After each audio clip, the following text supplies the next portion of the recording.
Hey, good morning, everyone. This is Tony at OSPI. We're going to begin in just a moment. First, we do want to quickly go over, or actually not go over, just do a quick sound check. And if you can hear me, I just ask that you use the chat, just type a quick Y or yes in there. That'll let us know our signal's getting out and sounds good.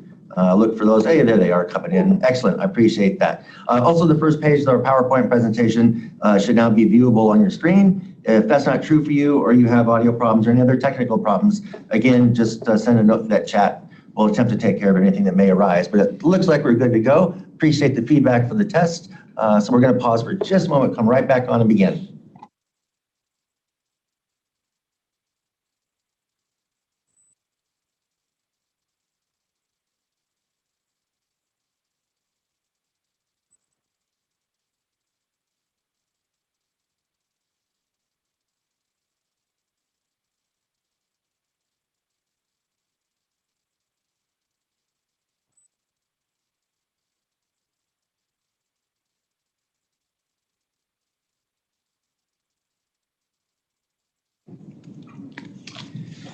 Hello, everybody. Thank you for taking the time out of your busy schedules, especially on short notice, to join us today for our open enrollment check-in.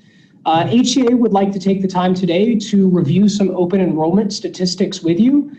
We also want to go over some known user questions with SEBB My Account, and we're also going to save plenty of time at the end of this webinar to do a Q&A session in which we can answer your questions directly. So with that said, let's go ahead and launch right into this. So some general housekeeping for the webinar. Please type your questions in the chat box of the Zoom webinar. I think most of you know how this works by now. We're going to be monitoring that real time throughout the webinar to answer your questions directly. We're also going to be recording this webinar, including the chat forum. So if you don't get your questions answered in this webinar, don't fret. We will follow up with you either on an individual basis or through FAQs after this to make sure that we get your questions answered. And we're also going to be sending out a recording of this webinar and all meeting materials after this to the audience of this. So with that, I'm going to go ahead and launch into some team introductions. Here in the room with me, I have Katrina Pitch, the lead business analyst on SEBB My Account. This is Matthew Toney, strategic plan project manager. We also have John Bowden in the room, the manager of the SEBB section. We have Sarah Stewart, SEBB project coordinator. Jesse Polsbo, our outreach and training manager, and Rochelle Andrake, our manager of SEBB communications. So with that, I'm going to go ahead and hand it over to Katrina Pitch, our SEBB business analyst, to start going over some SEBB open enrollment statistics. Go ahead, Katrina. Good morning. So we wanted to give you guys a little bit of an overview of where we are at to date. We have received over 146,000 reported eligible SEBB employees. Of that portion, 93,000 approximately have signed into SEBB My Account and successfully claimed their SEBB record. Nearly 62,000, 42% of the eligible employees have completed or waived their enrollment. So we do have over 50% that have still not yet completed their benefit elections. So we're looking to get a little bit of feedback from you guys today to maybe provide some insight as to why we have maybe slower enrollment and talk about some of the things that we're doing to communicate out. So for dependent verification, we expect approximately 156,711 dependents. Currently, we have received 111,000 approximate dependent verification requests. What you see here breaks down the requests that are in approved, pending, and denied status. The documents, the dependent verifications that we have received with documents are the ones that we can do here in-house at HCA, along with the benefits administrators in the field. The amount that we have the amount of verifications we have received without any documents is 16,390. These are requests that we cannot complete. We're not sure, in some cases, I'm sure folks are bringing in physical documents to their benefits administrators, and hopefully we can close that gap over the next 2 weeks. We are sending out communications to remind people if they have a dependent verification request submitted and have not provided documentation, that they need to do so.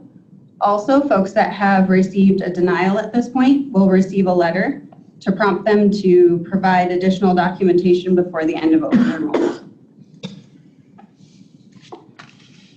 For COBRA data, we have 138 districts that reported COBRA eligible folks.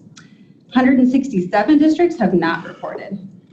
Rochelle, can you give them a little bit of a recap on where we're at with COBRA communications to those eligible folks? Yes. So anybody who has reported their COBRA data to HCA at this time, they have been sent a COBRA packet that includes information on how to enroll in continuation coverage. The majority of those went out on the 9th of October, and then there was another mailing that just happened last week as well for another 300 or so enrollees. So as we receive the data, we are trying to send information out every 2 weeks. We're doing a bulk mailing of those. So the next one should go out the week of November 4th. Thank you.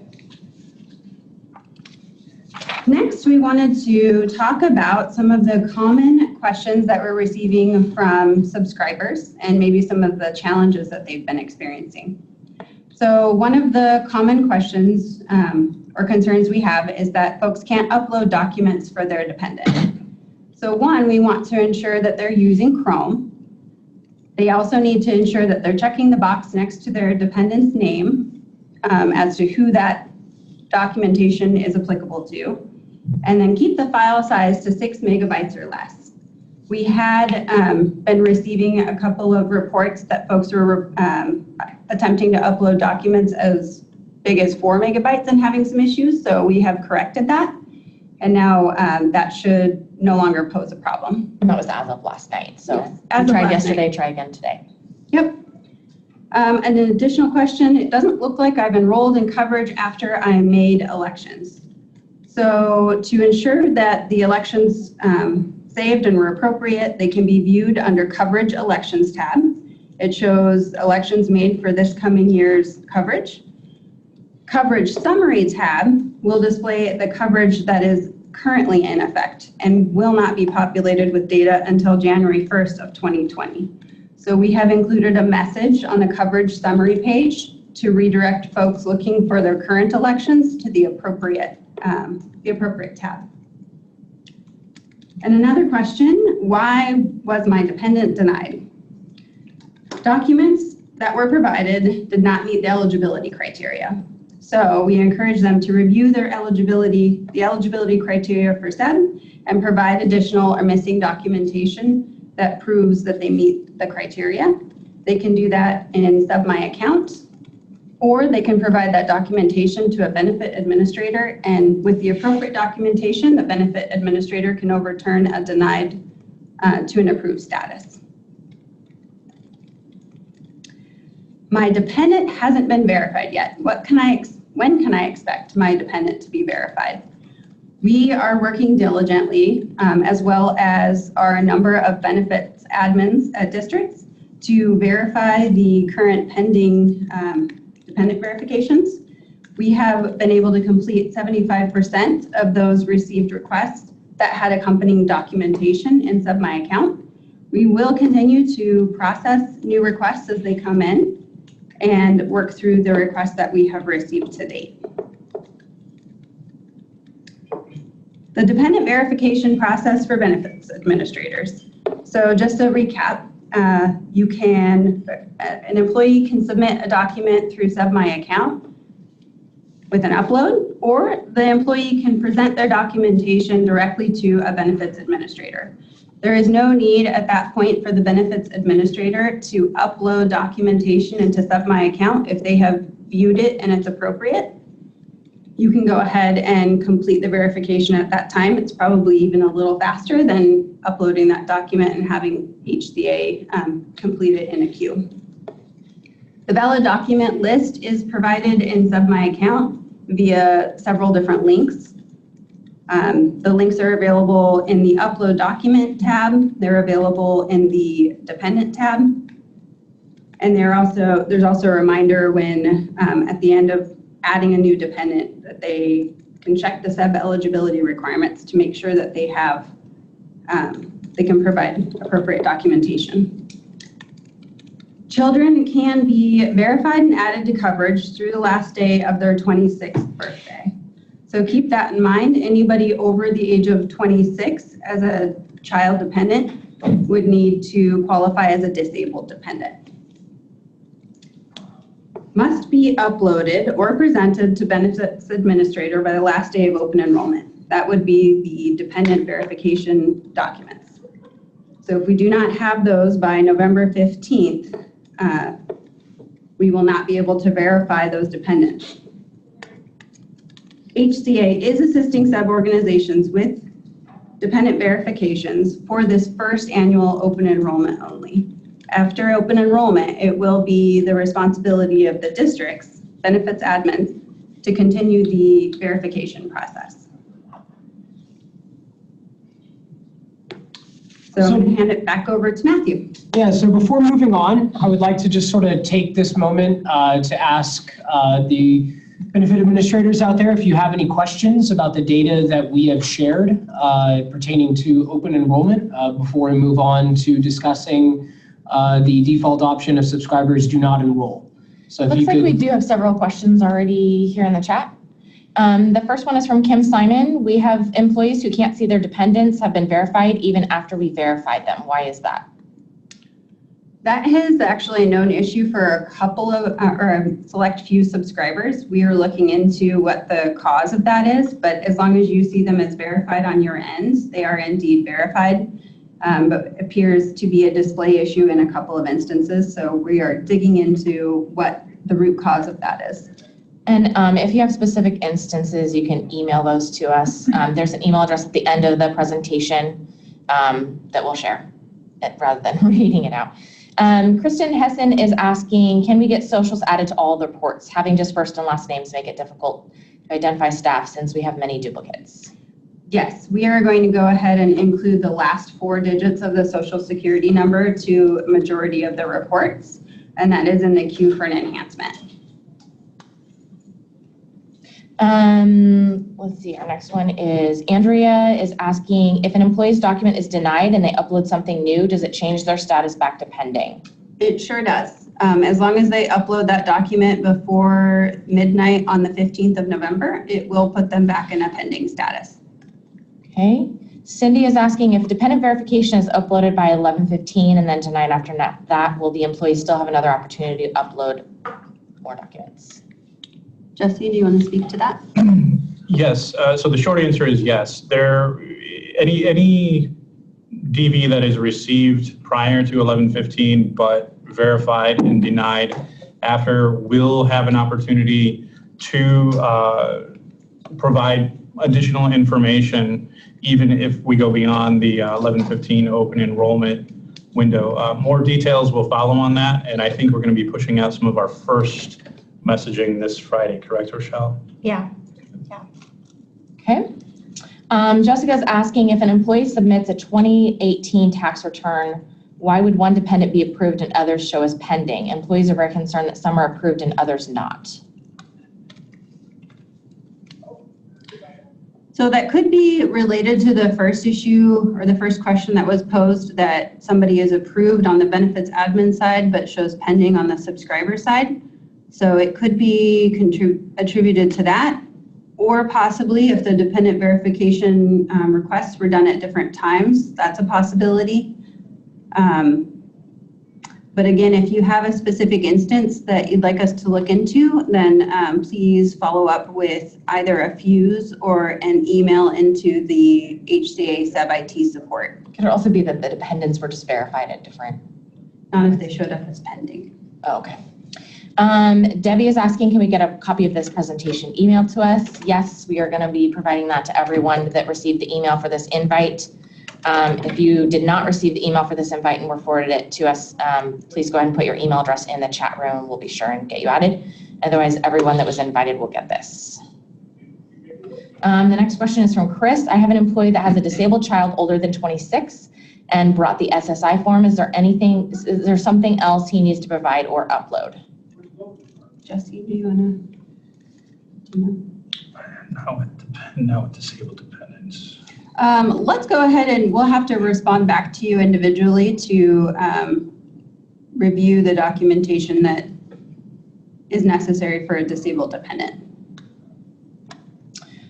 Carla is asking, how long will we have to verify dependents if they turn in documents on November 15th? So I believe the guidance that we're working on right now is if you have dependent verification that's on your desk, the deadline will be the 22nd of November.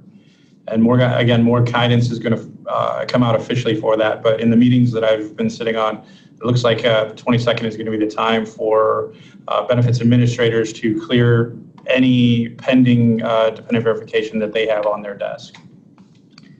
Okay. Taylor is asking, if someone uploads an incorrect document to SEBB account, is there a way to remove it from SEBB account?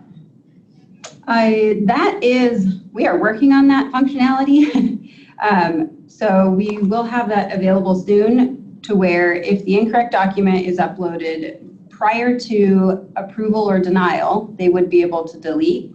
Otherwise, the current workaround would be to delete the dependent altogether that document was assigned to and re-enter the dependent.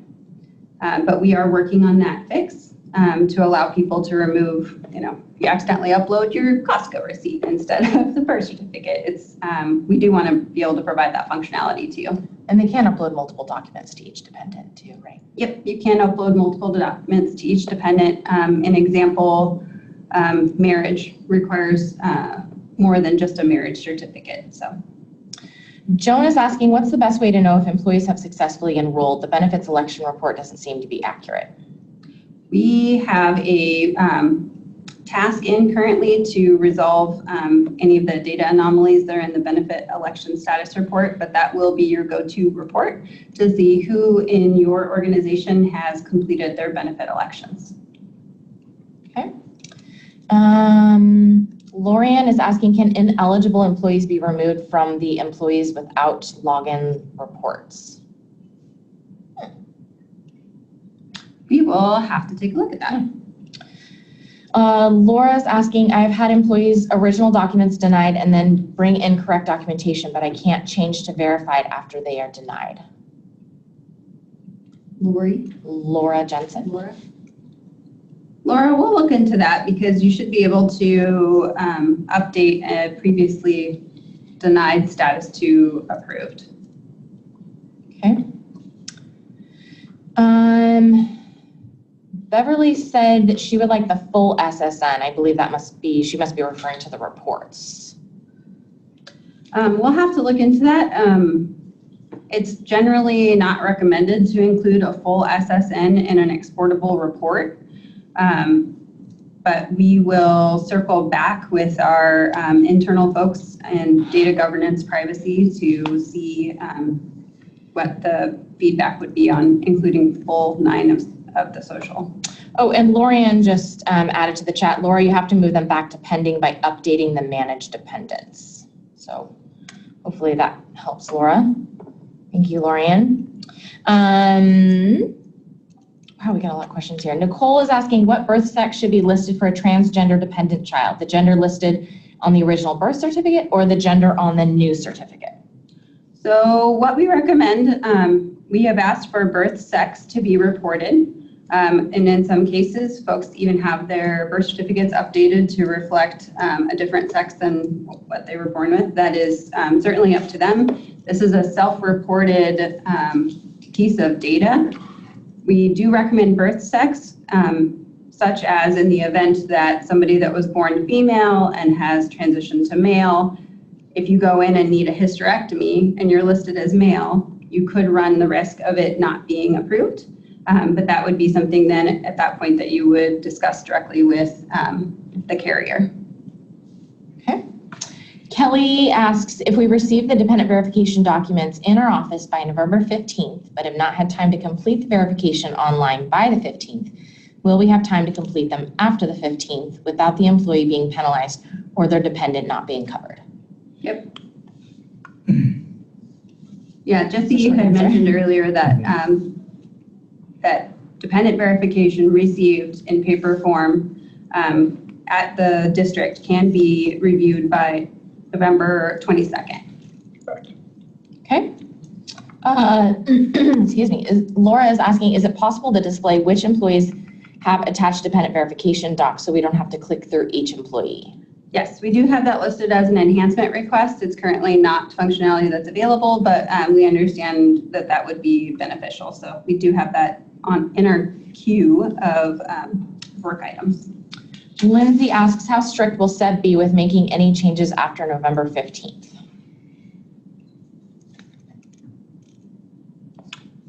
John? Repeat that again, please. How strict will SEBB be with making any changes after November 15th? It would depend on the type of changes. If we're talking a dependent verification, that would, within that, prior to November 22nd, those could be made. Or perhaps a special open enrollment? Right, okay. If it's a special enrollment, then I believe it's 60 days from the special enrollment event occurring. So there's added time there, but if it's just part of the regular open enrollment, additional documents, et cetera, up until November 22nd. That's not adding dependents that hadn't been added previously or changing benefit selection. Kristen asks, we have found that staff can list their spouse and double cover them. Both are SEBB eligible and the system will let them. Will that be fixed? So we do understand that there are partners within SEBB organizations and perhaps they want to all be covered underneath one plan for their medical. So in that case, they should be waiving their, so one of the spouses should be waiving their medical coverage. They will continue to be covered for dental and vision on the account that they are a subscriber on, and the account that they are dependent on, they should waive the dental and vision. You truly are not allowed to have double coverage, and so the system is currently allowing for it to appear as if that's possible, but we will be running reports to clean that up and ensure folks aren't actually listed for double coverage for the same type of benefit. Okay. Brenda asks, can you briefly describe the process for staff who elect to take supplemental long-term disability? Will the district determine the premiums based on gross pay, process the deduction, and then report that to SEBB? Can you repeat the question again? Can you briefly describe the process for staff who elect to take supplemental long-term disability? Will the district determine the premiums based on gross pay, process the deduction, and then report that to SEBB? Yes, so, well, mostly in part.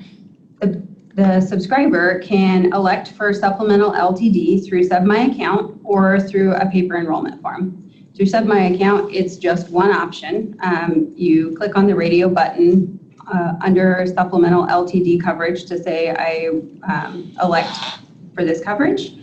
Then that rate that applies to that particular subscriber for LTD will be included in the billing file that is sent to you on a monthly basis. That rate is what you would apply towards the gross wages.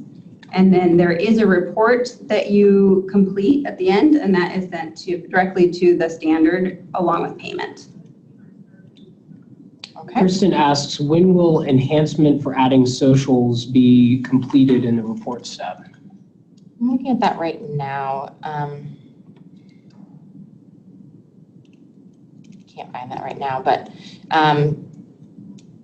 maybe in the chat, if folks could respond back and let us know how beneficial that would be, if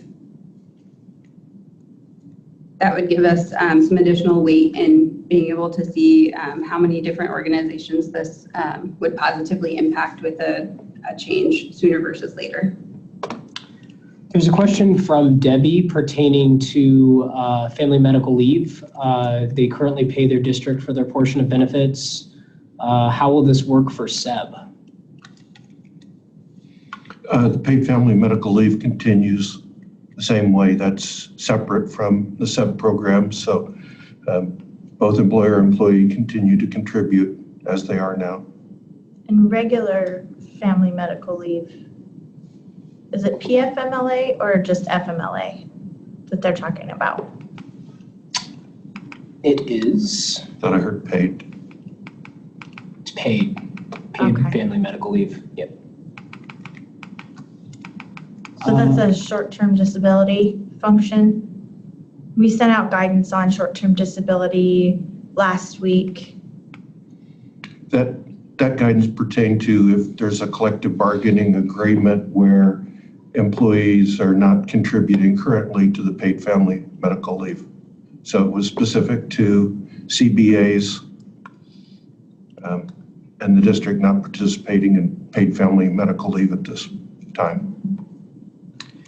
Nicole is asking questions pertaining to dependent verification and it being slow to confirm or save once the upload the documents. She's asking if that's a known issue with slowness. Slowness in uploading the document or verifying the document? We're trying to do some dependent verifications here, but finding it very slow to confirm or save. We're waiting multiple minutes for it to take. Is that a known issue? No, that is not a known issue. So if you could let us know like particular instances in which this happens and how long it is taking for it to save, that would be helpful. And also what browser you're using, because that does make a difference. Right, yeah. Chrome is our preferred browser. Just seems to work with everything. We sent out some troubleshooting guidance on that yesterday in the SEBB update as well. Lilena is asking, how is SEBB going to determine if employees who choose to waive medical did so for one of the 3 allowable reasons? We are not policing, we are not asking for documentation at this time to, for a subscriber that has elected to waive their coverage. The only thing with employees that choose to waive is if for some reason they decide that they do need to have SEBB coverage later, they will need proof of coverage while they waived, when they waived. That's true. Kelly is asking a question pertaining to employees who were originally eligible but are no longer eligible at the district. Kelly's trying to terminate their eligibility within SEBB My Account, and Kelly is saying that she submitted that through Fuse a couple of times and hasn't reached anybody. How would she do it in SEBB My Account? Okay, Kelly, we'll follow up with your Fuse request, but what typically happens is to terminate an employee. You first search for the employee and under the Manage Subscribers tab. And then once you locate them, you would select the Employment tab. And on that Employment tab towards the bottom, there's an opportunity to either transfer them out or terminate them. So if they do not, if you're utilizing the termination point and it's not working, please let us know who it isn't working for. If that's included in your original Fuse, then I'll follow up with you individually and just make sure that we troubleshoot that with you and get that resolved. We have a question from Heather pertaining to dependent verification. She's saying that she has an employee that 2 of her dependents are verified and 2 of her dependents are listed as pending. However, when Heather goes into the dependent verification tab to manually verify the 2 pending dependents, she can't find the employee listed. So to find folks that, so it sounds like this might be a symptom of the earlier reported issue where somebody has been already approved and it's not showing for the subscriber that they have an approved dependent. But you can see previous approval or denials by unchecking the box under the dependent verification tab to see only pending requests so that it will show you all 3 request type: pending, verified, and denied. Okay. Andrea is asking, I have a few people who were termed from benefits in error and can't figure out how to reactivate them. Adding them again just puts in a duplicate record. Andrea, we can follow up individually on that as well. So as long as the eligibility timeframe is not overlapping, that is what we would expect, is to have an additional new record. Okay. Chris says in the dependent verification area, it doesn't keep its sort function. I sorted by last name, then when I verify one person, the sorting goes away. If that could be fixed in there as well. Yep, we have that listed as a task. Olga asks, I have an employee that has his wife, which is also a SEBB eligible employee, waived her medical in her district, and my employee added her onto his SEBB insurance and did the spousal surcharge calculator and won't have to pay the $50 spousal surcharge. Is this correct? Yeah, they're both SEBB employees, so one SEBB employee can waive and there's no surcharge. Okay. Nicole says, I have 3 employees that ended up in the SOE verification area. How do I get them moved? So in that case, we would deny their special open enrollment request and then encourage them to follow the open enrollment process with the stepper at the top of the screen. That should take them through the appropriate selections for OE currently underway. And we did add a banner on the SOE section to let people know that they can't submit those until after open enrollment too, to prevent more of those. Well, and it's not that they can't submit, it's that we're encouraging them not to. Right. Kathy says if someone attests they are waiving because they have other group insurance, but they actually have Apple coverage, will there be a cross-check at SEBB for that? I believe we're going to be running SEBB enrollments against Apple Health. Yeah. Enrollments. They'll receive information from the Apple Health program if there's a discrepancy. Okay. Nicole says, I have an employee that has 2 accounts in SEBB. I tried to terminate one, but it's still there. How can I get rid of one of them, and how does she know which one to choose? Nicole? Yeah. I'm curious if that was the same SSN or not. Okay, we'll take a look. Nicole, which district are you from? Let's see. We might be able to look her. Bremerton. Okay. Okay, Laura asks, if an employee is defaulted into coverage, can they update their smoking attestation status outside the next open enrollment period without a special open enrollment event? Yes. Yes. Okay, that's an easy one. How does this, Tammy asks, how does the standard know how much the employee gross salary for supplemental LTD is prior to the first billing districts received? The first billing file. So the billing file we provide to districts is available, I think no later than December, is it 15th or 16th? I'm not sure that 15th or 16th. 15th or 16th, at the latest, you will have your billing file. That billing file will include the rate to apply to the subscriber's account. The payment is due to the standard on the 1st of January, so it'll have that time frame in order to calculate and report to standard what that deduction is going to be. Okay. Carla asks, if the LTD rates are based on monthly gross wages, will this fluctuate monthly based on additional hours possibly worked? Yes. That is why we are providing you a percentage rate instead of asking for like a one-time monthly salary amount. So it will be up to the districts to apply on actual gross salary. Okay. Lindsay asks, I'm having the same issue with saving documents. She's using Chrome. Okay. I think there's quite a few of them confirming that they're having problems with uploading dependent verification documents and it being slow. So we'll have to take a look at that. It could be the size of the document. Oftentimes too, it's really dependent upon the Wi-Fi connection if they're not on a wired connection.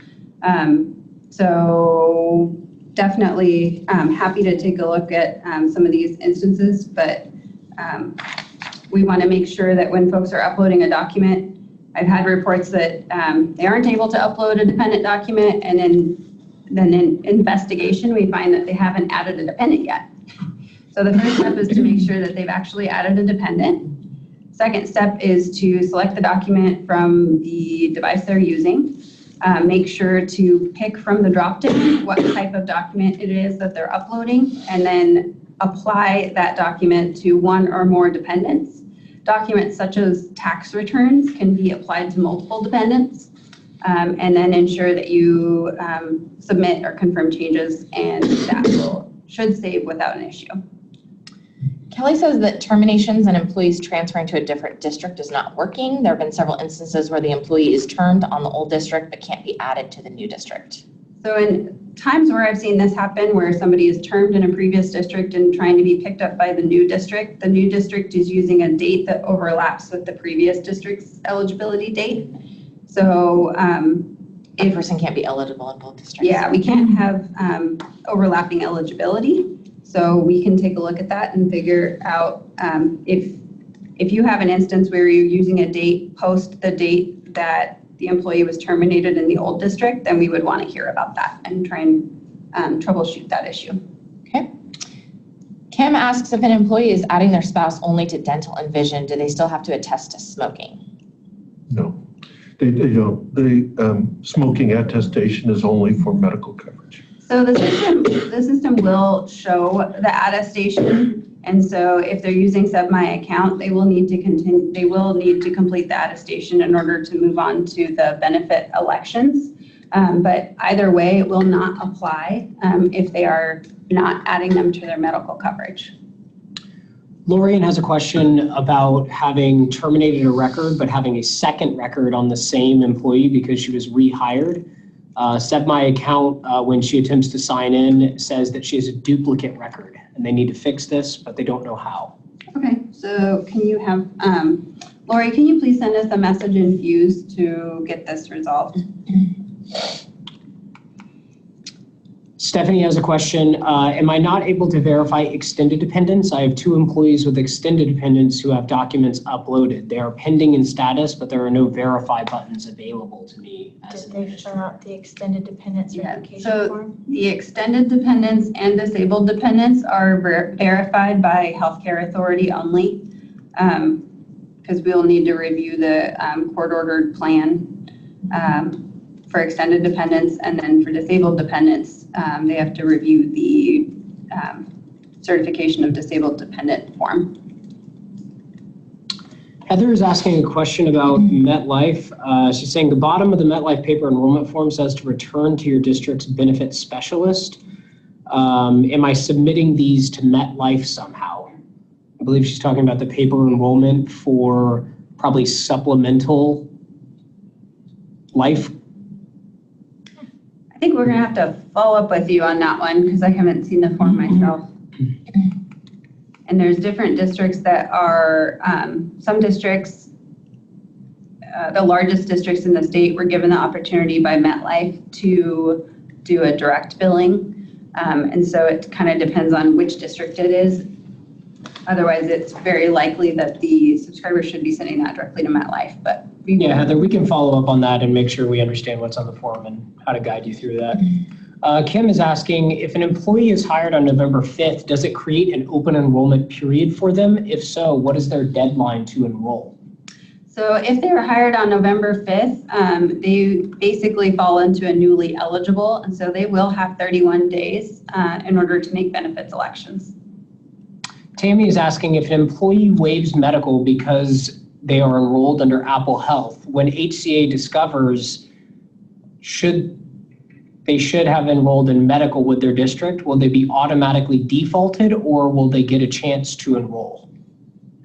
I believe they get a chance to enroll. It's a special open enrollment event because the coverage that they have currently is expired. They no longer have it. And it's possible that if they have Apple Health at no deductible, no cost, then they aren't required to utilize SEBB coverage. Is that correct?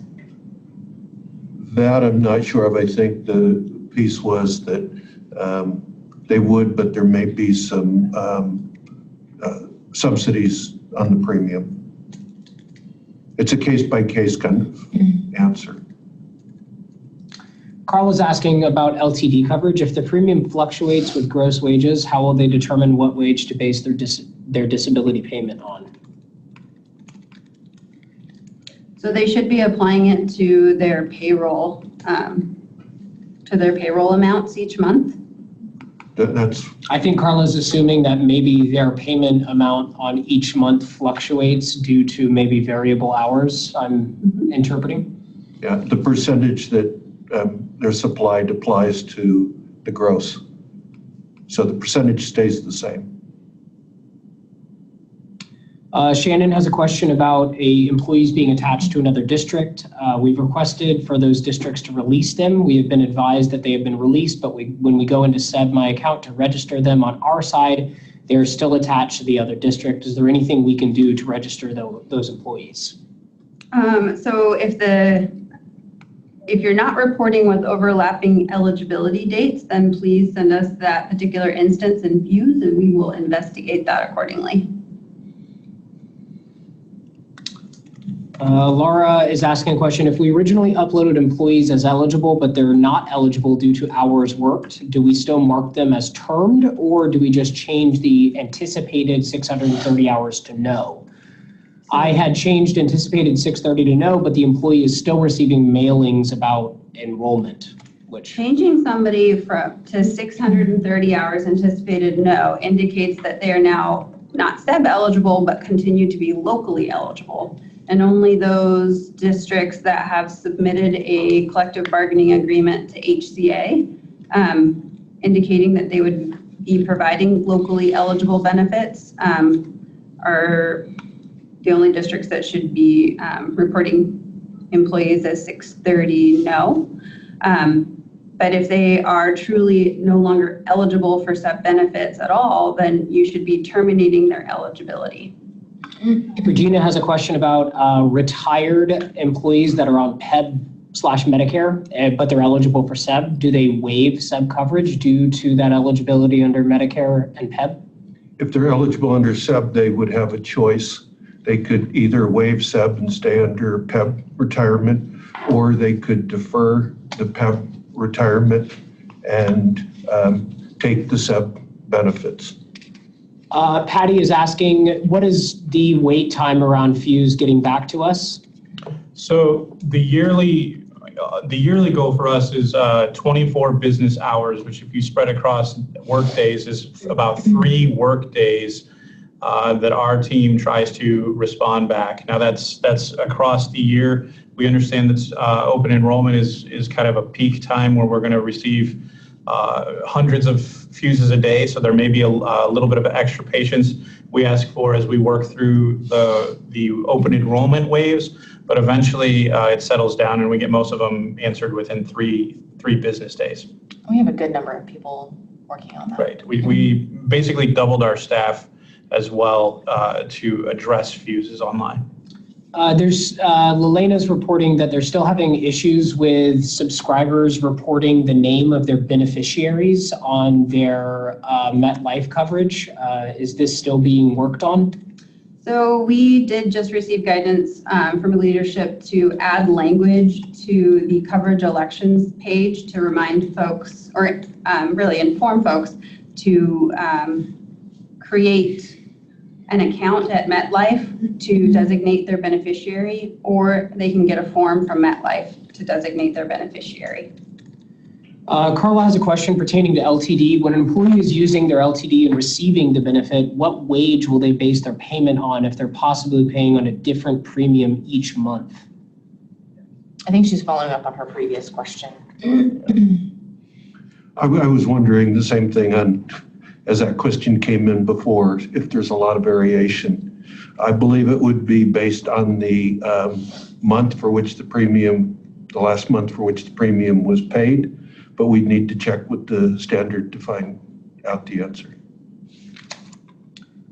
Okay, so we are officially caught up in the questions. Thank you so much for all of those. We're going to go ahead and continue roll very quickly through the rest of the presentation, and then anytime we have left over, we are going to continue answering the questions in the chat. So John, I'm going to go ahead and hand it off to you to describe the default and subscriber enrollment. All righty, thanks, Matthew. In the open enrollment period, we've had 28 days go by, including today. We have 17 more days. And you've been hearing numbers about those that have claimed. About 93,000 have claimed their SEBB My Account. That's 64%, but we still have 53,000 that haven't, about 36%. And one of the things we want to make sure is that people have claimed their account. It may take them a little while to make their benefit selection, and so we'd at least like to get those claimed as quickly as we can. Now, of employees that have made the benefit selections, Trina showed you that we had about 62,000 that have made benefit selections, about 42%. So we have about 85,000 employees out there that have not yet made a benefit selection, about 58% of the employees. And if they don't make a benefit selection or waive benefits, they will be defaulted into the UMP Achieve 1, and they will have a payroll deduction of $33 a month. Plus, they will have the $25 a month surcharge for tobacco usage. So if they don't do anything, $58 a month on the payroll deduction, and any dependents that they might have and wish to have covered will not be included. So want to make sure that they do make benefit selections. Now, they are defaulted into the UMP Achieve 1. They're also defaulted into the Uniform Dental Plan, MetLife Vision, and they'll have both the basic life and long-term disability. So one of the big areas in particular, we've had a lot of conversation around dependents. Right now, we think that there's probably about 45,000 dependents still to be added, about 29% of what we anticipate. And we have about 16,000 dependents with documents that have been uploaded that are still pending. The big message here is we've had a lot of conversation around some difficulties making sure dependents are in there and verified, documents uploaded, et cetera. And in the 17 days to the end of open enrollment, we're strongly encouraging people not to come flooding in at the very end, because as we try to work through some of these difficulties, we don't want to have a real logjam occurring. So please do encourage employees to go claim their SEBB My Account and to make the benefit selection. We did send a postcard out last week. It was based on people that had not made a benefit selection as of October 21st. So folks that have done it, claimed their SEBB My Account or done their selection since the 21st, we appreciate that, but please do encourage any that you are seeing that have not claimed or made benefit selection to do so as quickly as possible.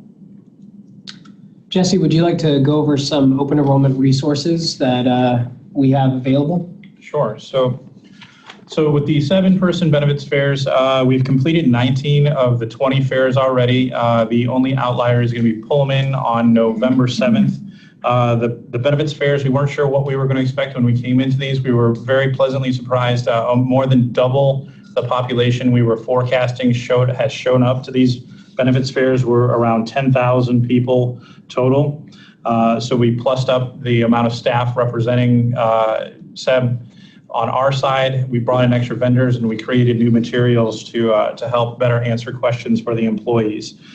This was really kind of our only opportunity where we're face-to-face with the employees, so it was nice to hear their questions and concerns directly, mostly about plan availability, premiums, how to choose the health plan, dual enrollment, online enrollment questions, a lot of the same questions we're hearing today. Now, as we move out of the in-person benefits fairs, it'd be a good time to mention the virtual benefits fair, which is still available to members, and that's 24/7. They can go online. Contains all the same information, the materials and information and it's also an excellent supplemental resource for BAs to provide to their employees if they're looking to get more knowledge about the benefits that are available to them. Currently, the virtual benefits fair is being accessed primarily directly and through GovDelivery hyperlinks. but we're starting to see a growing population of folks accessing the site through links that are provided on school district web pages, which is excellent because it gets more exposure and offers the availability to more employees.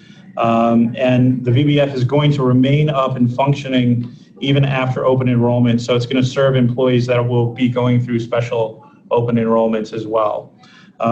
Alex, another great resource for explaining the benefits in language that avoids a lot of the insurance jargon. It takes the input from the member and provides the recommendations based on their own individual preferences and life circumstances.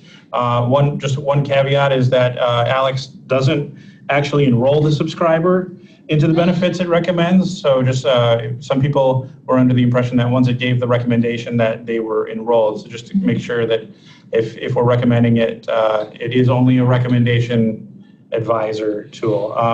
Where we initially started the benefits administrator webpage to assist benefits administrators with information prior to open enrollment, that is starting to get a little cumbersome with all of the information that we're pushing out. And so we are in the process of transitioning the BA web page to the BA website, which is going to have a lot more space, and it's going to be spread out a little more intuitively so that people can reference information not on a single long page.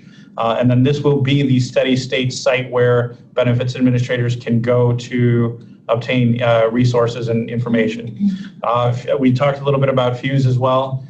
Fuse, just continue to send us our fuses. If you're not getting a response immediately, just know we're trying to work out everything within 3 days. As open enrollment starts to wind down, the number of fuses will go down as well, and we can get to you much quicker.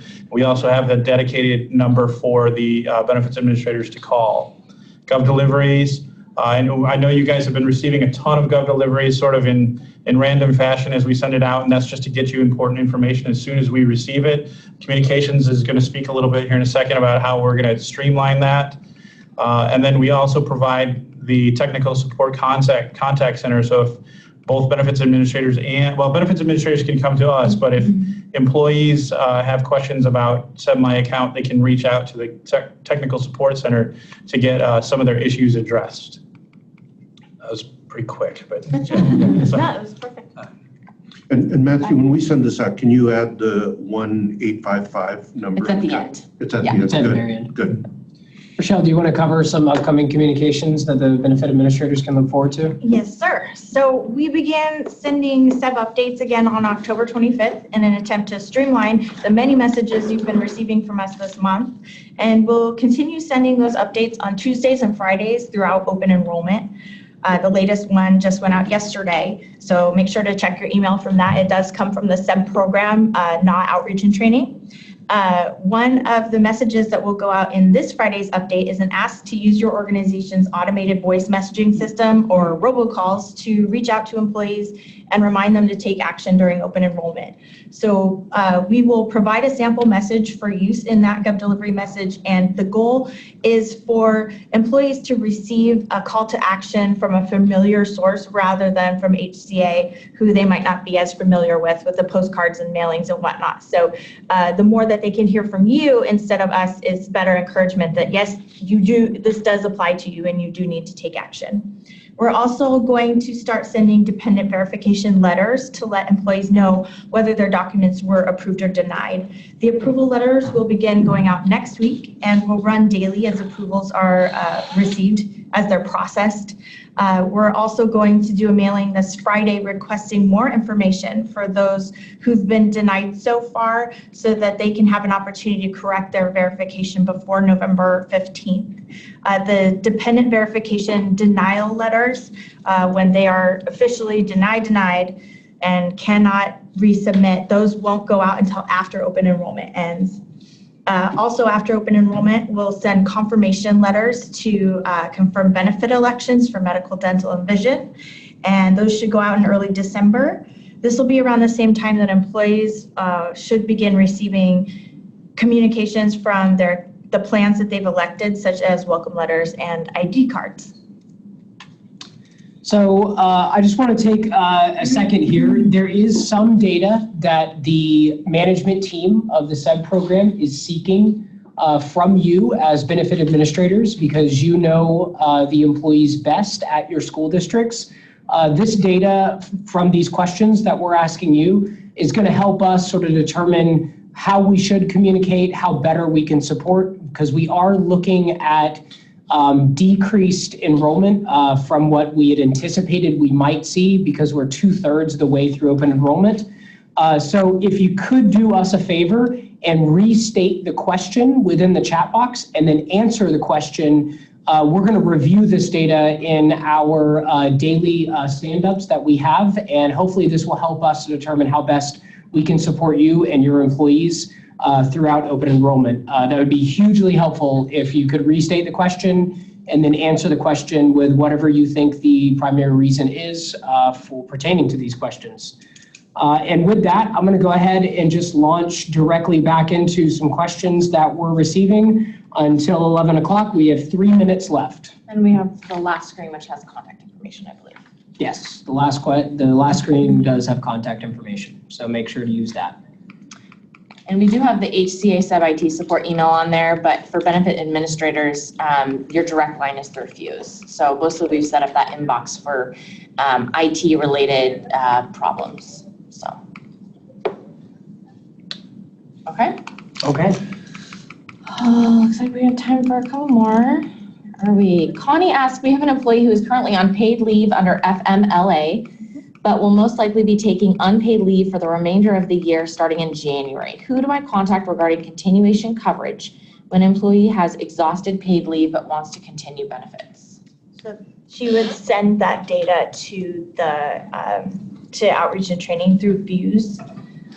That's the data requests that we sent it out. It was a while back, and Amy's going to send another one out in early December. But just send a Fuse with the employee's information, and they should be able to give you information about how to get that into the queue to receive a continuation coverage packet. Okay. Beverly has a question. Is there a code on the benefit elections report that indicates waived medical? Waived medical is ZS. We are going to be updating the reports to not display codes, because I know that's a little confusing, and to do an example, the dependent verification status report displays statuses as of like D and I and R, and without a key to those values, that can be a little confusing. So we're going to change those to things like denied, illegible, and pending, and the verified statuses. So we will get those updated along with including plan names in lieu of plan codes on those reports. Kathy has a question. Does Alex basically compare based on cost? And Kathy, I know the answer to that question. Alex primarily focuses on cost of the plan. It will not recommend plans to you if it's outside of the geographic region that you live. But yes, the primary sort function on Alex for when it's recommending plans is based upon cost. And I just want to add to that, at the benefit fairs we've been doing, because I get that question quite a bit, I stress the importance of checking provider networks to make sure that if you have a provider that you particularly want to keep, to look at the networks to make sure your provider is there, or that you have enough time if you need to find a new provider for the plans available. And we are actually out of time. Thank you everybody for joining us today. I'm going to keep the chat box running and also the questions up on the screen. Once again, it would be hugely helpful to hear from you and your perspective pertaining to these questions that will help us communicate and support you better. But we're going to go ahead and log off. We have captured all of the questions in the chat box, and we will be sending out the meeting materials and the recording of this webinar to all participants. Once again, on HCA's behalf, I thank everybody for taking the time, and we will chat with you soon. Thank you. Thank you. Thank you.